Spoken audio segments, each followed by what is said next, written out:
ॐ श्रीपरमात्मने नमः। अथ नवमोऽध्यायः।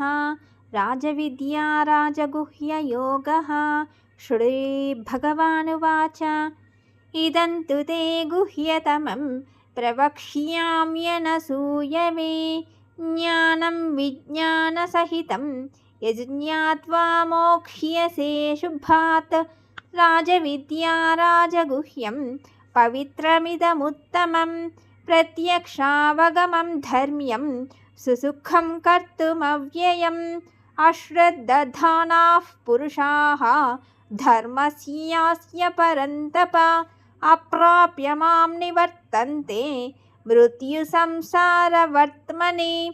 मया ततमिदं सर्वं जगदव्यक्तमूर्तिना मत्स्थानि सर्वभूतानि न चाहं तेष्वस्थितः न च मत्स्थानि भूतानि पश्य मे योगमैश्वरं।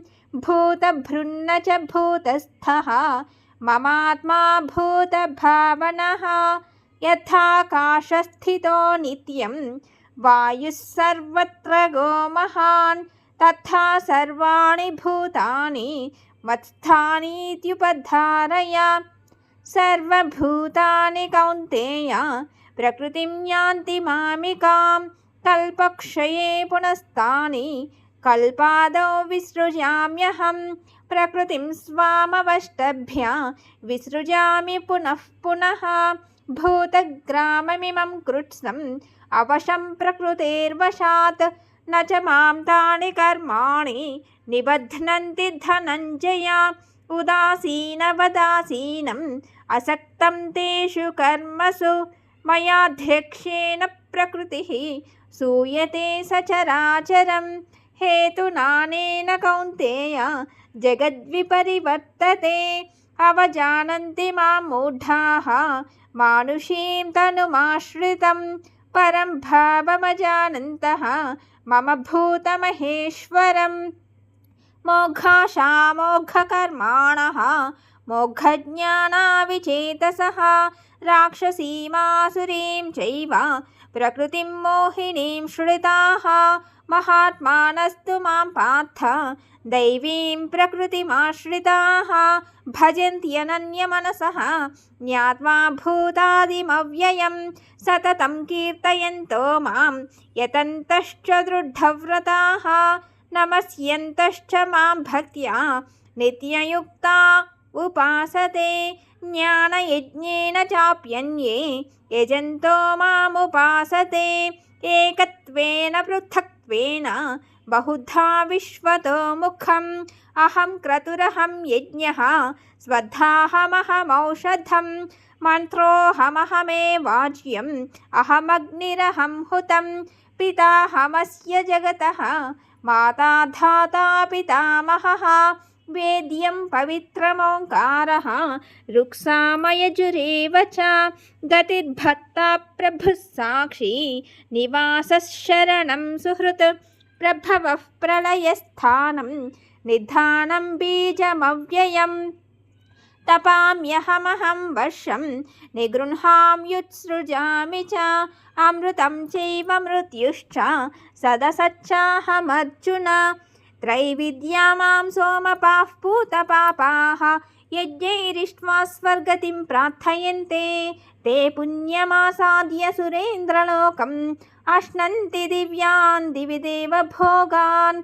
ते तं भुक्त्वा स्वर्गलोकं विशालं क्षीणे पुण्ये मत्यलोकं विशन्ति।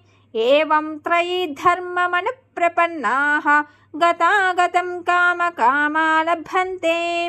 अनन्याश्चिन्तयन्तो मां ये जनाः पर्युपासते तेषां नित्याभियुक्तानां योगक्षेमं वहाम्यहं। येऽप्यन्यदेवता भक्ताः यजन्ते श्रद्धयान्विताः तेऽपि मामेव कौन्तेय यजन्त्यविधिपूर्वकम्। अहं हि सर्वयज्ञानां भोक्ता च प्रभुरेव च न तु मामभिजानन्ति तत्त्वेनातष्ट्यवन्ति ते। యాంతి దేవవ్రతా దేవాన్ పితॄన్ యాంతి పితృవ్రతాః భూతాని యాంతి భూతేజ్యాః యాంతి మద్యాజినోऽపి మాం పత్రం పుష్పం ఫలం తోయం యో మే భక్త్యా ప్రయచ్చతి తదహం భక్త్యుపహృతం అశ్నామి ప్రయతాత్మనః యత్కరోషి యదశ్నాసి యజ్జుహోసి దదాసి యత్తపస్యసి కౌంతేయ తత్కురుష్వ మదర్పణం శుభాశుభఫలైరేవం మోక్ష్యసే కర్మబంధనైః సన్యాసయోగయుక్తాత్మా విముక్తో మాముపైష్యసి సమోహం సర్వభూతేషు న మే ద్వేష్యోऽస్తి న ప్రియః ఏ భజంతి తు మాం భక్త్యా మయి తే తేషు చాప్యహం అపి చేత్సు దురాచారః భజతే